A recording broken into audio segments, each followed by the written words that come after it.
पीके का सीएम नीतीश की डोमिसाइल नीति पर बड़ा हमला। बोले नीतीश कुमार को पीएम बनने का भूत सवार था, इसलिए बिहार के बच्चों का भविष्य दूसरे राज्यों के हाथों में बेच दिया। प्रशांत किशोर ने डोमिसाइल नीति के कारण बिहार के बच्चों के साथ हो रहे अन्याय को लेकर मुख्यमंत्री नीतीश कुमार पर बड़ा हमला बोला है। उन्होंने कहा कि मुख्यमंत्री नीतीश कुमार को पिछले 10 सालों से पीएम बनने का भूत सवार है। उनकी सोच है कि अगर हम दूसरे राज्यों के लोगों को बिहार में नौकरी देंगे तो उन राज्यों में उनकी खुद की छवि चमकेगी। नीतीश कुमार ने अपनी छवि चमकाने के लिए बिहार के युवाओं की नौकरियों की कुर्बानी दे दी। इसके साथ ही उन्होंने तेजस्वी यादव और कांग्रेस पर भी हमला बोला और कहा कि जब शिक्षकों की बहाली हुई थी तब सरकार महागठबंधन की थी और तेजस्वी यादव उस सरकार में उप मुख्यमंत्री थे, लेकिन तब उन्हें बिहार के युवाओं की चिंता नहीं हुई। साथ ही जब भाजपा सरकार में होती है तब वह डोमिसाइल नीति का विरोध नहीं करती। उन्होंने कहा कि मैंने युवाओं से जुड़े मुद्दे जैसे Bihar PCS, paper leak, domicile नीति आदि को लेकर आमरण अनशन किया था। जन स्वराज कह रहा है कि बिहार की नौकरियों में 75% सीटें बिहार के बच्चों के लिए आरक्षित होनी चाहिए। चौथा स्तंभ ब्यूरो की रिपोर्ट। देखिए, डोमिसाइल के लिए सबसे पहले आमरण अनशन पर यही प्रशांत किशोर बैठे थे। वो जाकर 5 मुद्दा देख लीजिए। यहाँ के बेरोजगारों को बेरोजगारी भत्ता, जिसका वादा 2015 में नीतीश जी के 7 निश्चय का पहला निश्चय के तौर पर किया गया था, ये इसके लिए आमरण अनशन पर हम लोग बैठे थे। डोमिसाइल नीति लागू हो उसके लिए हम लोगों ने अनशन करा था।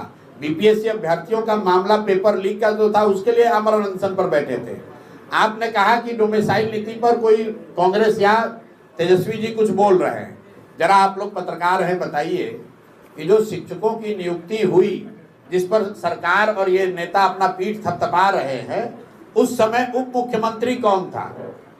उस समय उप मुख्यमंत्री यही तेजस्वी यादव थे, वही कांग्रेस वाले सरकार में थे। तो डोमिसाइल नीति उस समय क्यों नहीं सुधारा? जो 7,000 से ज्यादा यूपी, मध्य प्रदेश और दूसरे राज्यों के लोगों को शिक्षकों के तौर पर बहाली का अवसर मिला, जो बहाल किए गए, उस समय सरकार में कौन था? अभी साल भर पहले यही तेजस्वी यादव और कांग्रेसी उसमें बैठे हुए थे, तब उनको डोमिसाइल नहीं दिख रहा था।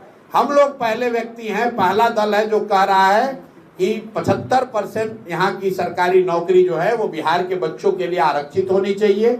ये नहीं होना चाहिए कि यहाँ पर यूपी और मध्य प्रदेश के लोग आकर शिक्षक बनेंगे और बिहार के बच्चे जाकर महाराष्ट्र में, हरियाणा में मजदूर बनेंगे। ये ऐसा इसलिए हो रहा, आप समझिए, नीतीश कुमार को पिछले 10 बरस से प्रधानमंत्री बनने का भूत सवार है। तो ये आदमी ये समझता है कि दूसरे राज्यों के लोगों को अगर हम बिहार में नौकरी देंगे तो उन राज्यों में हमारी छवि चमकेगी।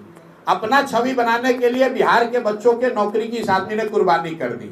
और भाजपाई और ये तेजस्वी यादव जब नीतीश के साथ रहे, कभी भी इन्होंने डोमिसाइल का विरोध नहीं किया है। इसलिए सिरे से इस बार जनता इन दोनों को खारिज करेगी, खासकर युवा साथी। हम लोग कह रहे हैं 75% डोमिसाइल नीति चेंज करके 75% जॉब सिर्फ बिहार के बच्चों के लिए रिजर्व किया जा रहा है।